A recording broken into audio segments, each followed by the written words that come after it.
What's the word, yo? What's the word? Your boy Mike says, Speaking Cloud Podcast, Fender Boy representative, and I'm here for some audio commentary.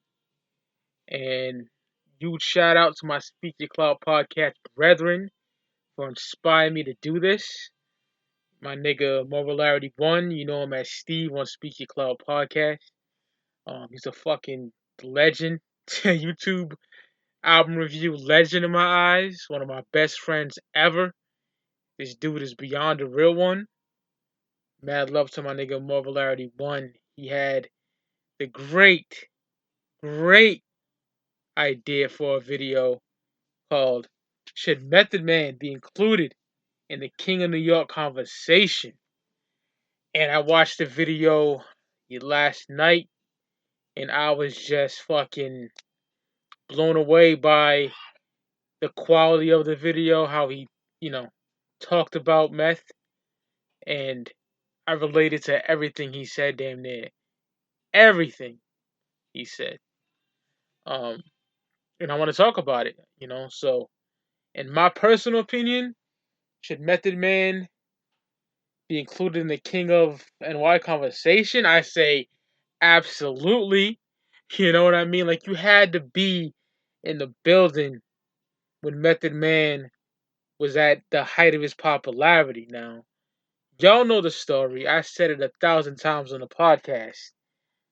The reason why I love hip hop, you know, even if I heard Dougie Fresh and the Get Fresh crew, Lottie Dottie, the very first rap song I ever heard. My uncle played me the 12-inch, the show, and Lottie Dottie. Mind blown, right?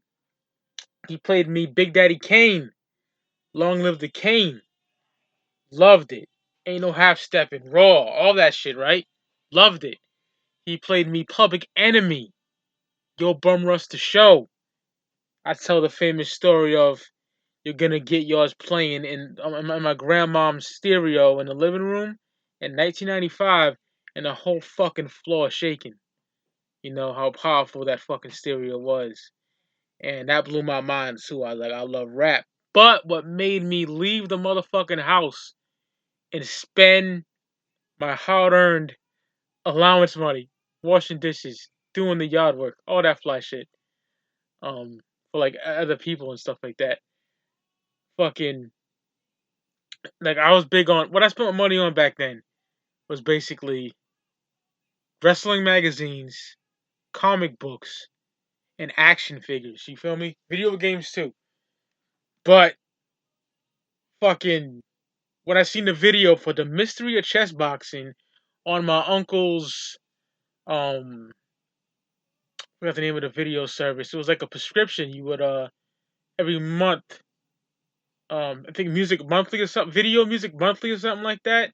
Every month you would receive a video with tons of videos on it from that particular year. You know what I mean? So this one was 1994, but it had all the shit from '93 on it, like Too Short, a song off Get In Where You Fit, and I forgot the song. Alcoholics Only When I'm Drunk, KRS-One, Sound of the Police, the Onyx and Biohazard song off the Judgment Day soundtrack, um, Master Ace, I think Jeep Ass Nigga, and The Mystery of Chess Boxing, Wu-Tang Clan. And when I seen that video, I lost my fucking mind, and I actually got the Enter the Wu-Tang 36 Chambers cassette the same day I seen that video. That video just blew my fucking mind.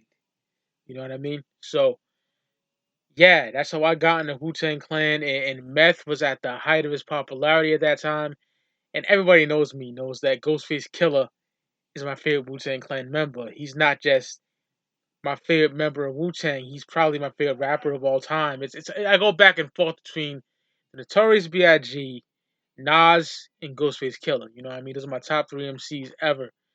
And yeah, when I seen that video, I was just in love with every MC's verse. I was in love with Method Man's presence. Everything just made me a Wu head. Like, y'all know this too. Wu-Tang Clan is my favorite music, period. I'm not just talking rap music. Over anything I'm a big metalhead too. Y'all know that, right? I love hard rock, all that shit too. But Wu-Tang Clan is my life, and at that point, before I had Only Built for Cuban Links in 1995, and Ghostface became my favorite member, especially when Iron Man came out. But Method Man was my favorite Wu-Tang Clan member for a good shit. I'll say a year because Ghostface Killer became my favorite member like around the Cuban Links time frame and when Iron Man came out in 1996. But Meth, it just had everything. Like Steven said, the ladies loved him. They did. A lot of the fucking bitches in the projects, they were loving Meth. They love Meth. All the niggas, they love Meth. You know what I mean? And he had that just stage presence as well as just the cadence and delivery of his rhymes, his voice. That fucking that's that sniffle thing he does. You know what I'm talking about? That shit that Meth does when he's rhyming back then. Like y'all know what I'm talking about. If you know Method Man, you know what I mean. Just everything about him was just captivating. You know what I mean. And in my eyes, he deserves to be brought up in that conversation with the Jay-Z's and the Nas's and the Biggies. You know what I mean? As far as King of New York, because man, niggas wanted to be Meth back in 1994, 95, 96, 97. Oh, he was so popular. You know what I mean? And like Steve said, it's hard to say because I think the What is one of the illest back and forth murder you fucking rap songs ever made. That appeared on Notorious B.I.G.'s Ready to Die album in 1994, and he was the only featured artist on Ready to Die. It was Method Man. So Steven says that Method Man, bodied Biggie on the track, and I would have to agree, even though I think Biggie came correct. Biggie was saying some crazy shit, but Meth did come correct as well. But I don't know. For me personally, it could either way. It could go to either Big or Meth, but I would have to say Meth kind of had that. You know what I mean? It's hard to say, but yeah, you know. And I think me personally, I don't care niggas disagree, niggas want to clown me. I think Tikal is a masterpiece of a record. I really do. That's a great album. I would give it 4.5 mics. Definitely. Tikal. Um, Judgment Day. Another fucking 4.5 for me. I'm sorry, it is. The skits, nigga. Fast forward it, nigga. Fast forward it. Fuck the skits. Still a fantastic record. The niggas that say that be like De La Soul is Dead is a masterpiece. There's a lot of skits on there too. You know what I mean? It's like just fast forward it. Cause Judgment Day is amazing. Dangerous Ground. It's like, come on, bro. That shit is so fire. And that album was, oh man, it's a big part of my life. I got that like Christmas '98 time frame, I believe. I think it was. That album is Judgment Day is a masterpiece to me personally. You know, and Tikal is a fantastic album. Like Meth has two classics under his belt. Now I know it's hard to say to some people because they may disagree or whatever. Like, see, here's the thing, okay? When Tikal came out, I wasn't even, collecting music at the time. You know what I mean? But I hear that blaring out the projects and niggas in their Pathfinders, blaring Bring the Pain, blaring PLO style, blaring Release Your Doubt. I heard it walking to school. My uncle had it. I would read Spawn comics, Image comics, Spawn, Young Bloods, fucking what else? Cyberforce, Shadow Hawk, all that shit, right? I would read those comic books and my uncle would be just blaring to Cal. Like I have distinctive memories of that. Mad people, in the conversations at the barbershops or whatever, were talking about the Cal and going crazy. You know what I mean? So it wasn't to the internet where I hear niggas be like, "Oh, that shit's trash," or "that shit wasn't good." We expected more from Meth and all that shit like that. I disagree, man. I really, really love that record. I think it's a great album. Me personally, it's such a good album. And Judgment Day too, man. Judgment Day is just a great, great album. 421 from 2006. I'm pretty sure that's a good album. I would give that a solid 4, man. For real, for real. 3.5 or 4. The prequel though, that's a real shitty album. That come out 04. That's not a good album. I will say that. But Method Man got 2 classics and 1 solid, solid album. The Meth Lab, not big on that. You know what I mean? Um, but yeah, I think Meth is just a fantastic MC. Like the dude is amazing. Like he's a 5 mic lyricist in my opinion. He scorches everything he's on. You know, whether it be on Wu-Tang Forever with Visions and you know, Method Man title track off not the title track, but the name of the artist, Method Man off Anthony Taylor's Chambers, like everything he touches is just gold, you know what I mean? Like he's such a big part of my life. Like me and my niggas would do the skit of Anthony Taylor's Chambers like I'll fucking sew your ass so close to keep feeding you, you know? I fucking stab it with a rusty screwdriver. Blah. Like all that shit, like, come on. It's iconic. You know what I mean? Like Meth was that dude. I remember watching the Bring the Pain video and just thinking that was some of the illest shit ever when he had the fucking one contact and all that fly shit. The fucking fangs. Like him and RZA had, this shit was fire, bro.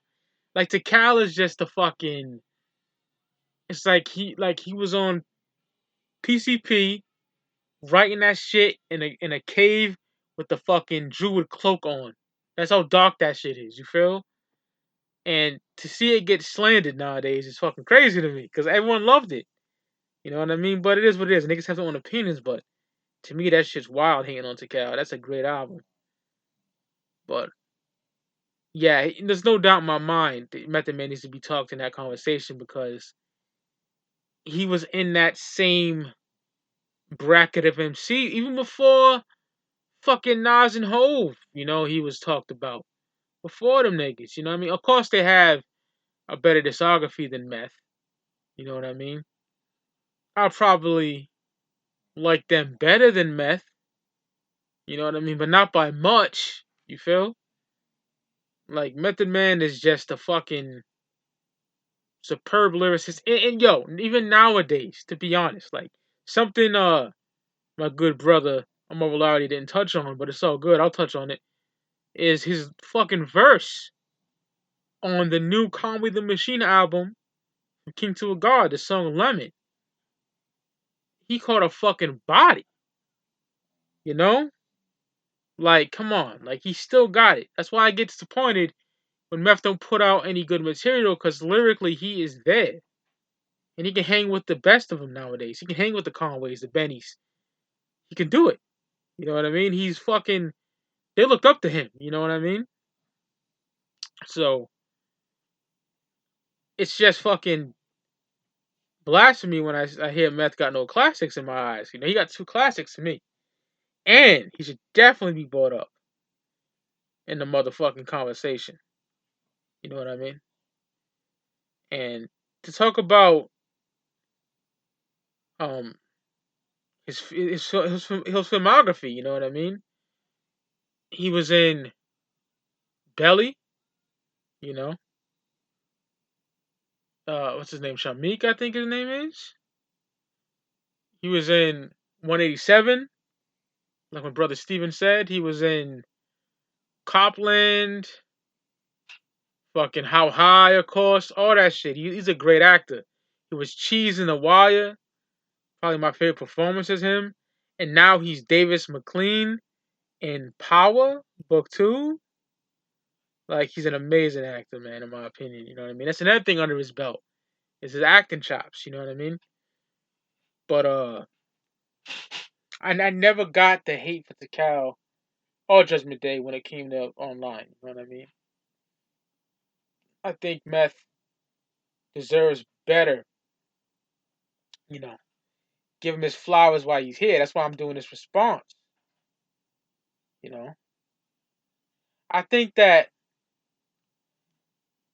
Meth should have a better discography. I will say that's one of the downfalls of Meth. You know what I mean? He's too damn nice on the mic to not have a strong discography. As Jadakiss, even though Jadakiss has one classic in mind, it's another nigga that niggas just hate on. I agree, it's pretty fucking weak, but Kiss the Game Goodbye is a fucking five micer for me. I don't care what nobody says, but it's about Meth, so yeah. Meth needs to get his flowers, and he needs to be in that conversation with the Jays, with the fucking Nas's, the Biggies. Because remember, man, backstage during the Hard Knock Life tour, man, that DVD, Meth and Red was on tour with Jay. They were fucking popular, man. 1999, real popular in that time frame. Like, the whole month of the Man campaign was when him and Meth kind of, him and Redman got kind of acquainted, close. Pause no homo. But when they started doing tracks together, like in 1995, on the show soundtrack How High, which is amazing. Did the Blackout album in 1999, so that's another notch under his belt. The shit with Redman is just superb. I think Blackout 1 is fantastic. Blackout 2 got some good songs, not many, but yeah, his relationship with Redman is just something that hip hop needed. Two fucking dope MCs with just crazy presence. You know what I mean? They had the braids, the fucking their steeds were so ill. You know what I mean? Meth and Red, but Meth is a fucking god MC, top tier lyricist in my eyes. He needs to be respected as such. I think my good brother Immobilarity1 just fucking schooled that video. If y'all ain't see it, watch it. It'll be the link in this subscription. Just a fantastic video, man. I don't make responses to videos. Like, I remember I went on a rant about motherfuckers hating on niggas for life from NWA, the 1991 masterpiece on records. And Steve did a response to it, and it was a great response, So I figured I'd return the favor and do a response to one of his joints. He's a Speaking Cloud podcast member. Y'all seen him on the show plenty of times. He's the fucking goat when it comes to reviews and stuff like that. And his producing chops is just fantastic. Great, great man. I love that dude. He's a real one. But with that being said, this is my response to my brother on Mobilarity1. Should Method Man be the king of NY conversation? And I think he should. I gave my reasons why. And you need respect Method Man. Feel me? I would love the way he's rhyming on that lemon. I can't wait for the album with Havoc. I would love to get that soon, this year. And Havoc is on the Conway the Machine album. That Juvenile Hell goes fucking stupid hard. So I can't wait for that Method Man and Havoc album. But that being said, your boy Mike says, Speak Club Podcast. Good shout out to my brother on Mobilarity1. And I'm off this bitch. Peace, y'all. Speak Club Podcast returning in 1 week. So be on the lookout for that. So, peace, y'all. See you on the flip side. 1.